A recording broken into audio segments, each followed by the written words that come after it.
Exodo 21. Ito ang tuntuning ibibigay mo sa bayang Israel. Kapag ang isang tao'y bumili ng aliping Hebreo, maglilingkod ito sa kanya sa loob ng 6 na taon.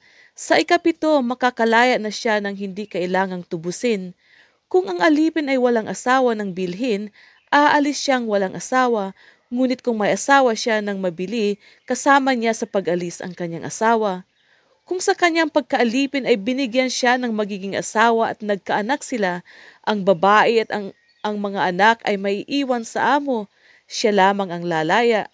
Ngunit kung ayaw na niyang umalis sapagkat mahal niya ang kanyang asawa at mga anak, gayon din ang kanyang amo, patutunayan niya ito sa harapan ng Diyos.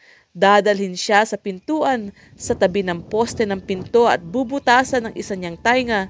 Sa gayon, magiging alipin siya habang buhay. Kapag ipinagbili ng ama ang kanyang anak na babae upang maging alipin, hindi ito palalayain tulad ng aliping lalaki.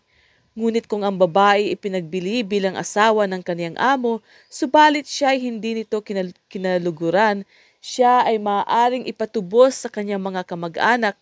Walang karapatan ang kanyang amo na siya ipagbili sa mga dayuhan sapagkat hindi ito naging makatarungan sa babae. Kung ang babae na may binili para sa anak ng amo, ituturing siya nito na parang tunay na anak. At kung mag-asawa ng iba ang lalaki, ang babae ay patuloy na bibigyan ng kanyang pagkain, damit at patuloy na sisipingan ng kanyang asawang lalaki. Kapag hindi tinupad ng lalaki ang 3 bagay na ito, dapat palayain ang babae ng hindi na kailangang tubusin.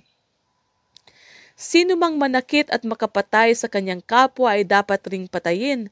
Ngunit kung hindi sinadya o binalak ang pagpatay at ito'y hinayaang mangyari ng Diyos, ang nakamatay ay maaaring magtago sa lugar na itatakda ko sa ganitong pangyayari. Ngunit kung ang pagpatay ay sinasadya, dalakping ng pumatay at papatayin kahit magtago pa siya sa aking altar. Sino mang magbuhat ng kamay sa kanyang ama o ina ay dapat patayin. Sino mang dumukot ng kapwa upang ipagbili o alipinin ay dapat patayin.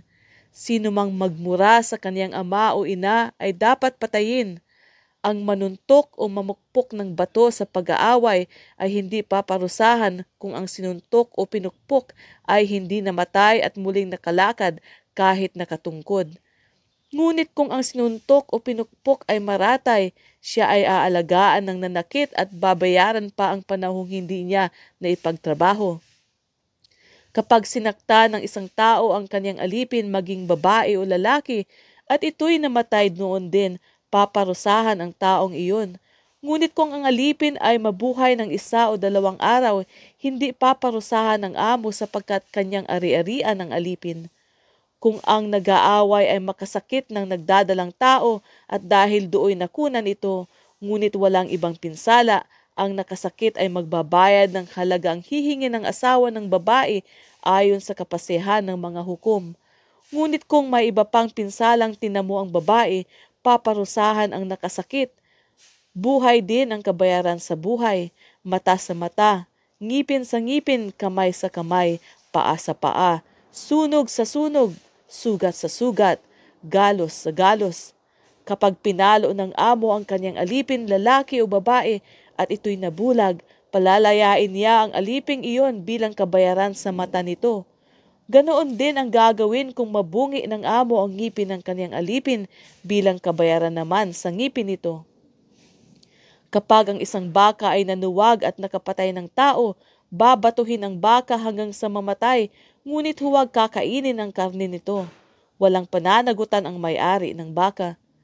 Kung ito'y dati nang nanunuwag ngunit pinabayaan pa ng may-ari matapos tawagin ang kanyang pansin, papatayin ang baka, gayon din ang may-ari kapag nakamatay ang baka. Gayunman, kung lalagyan ng halaga ang buhay ng namatay, babayaran ito ng may-ari at hindi na siya papatayin. Kahit bata ang mapatay ng baka, iyan din ang tuntunin. Kung alipin ang napatay na sa suwag, ang amo ng alipin ay babayaran ng may-ari ng baka. 30 pirasong pilak ang ibabayad at babatuhin ang baka hanggang sa mamatay. Kapag naiwang bukas ang isang balon o kaya'y may humukay ng balon ngunit hindi tinakpan at may baka o asnong nahulog doon, ang nahulog na hayop ay babayaran ng may-ari ng balon ngunit kanya na ang hayop.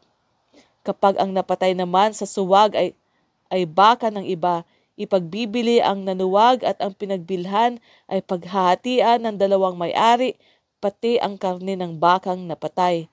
Ngunit kung ito'y dating nanunuwag at hindi ikinulong ng may-ari, papalitan niya ang napatay na baka at ito na may kanya na.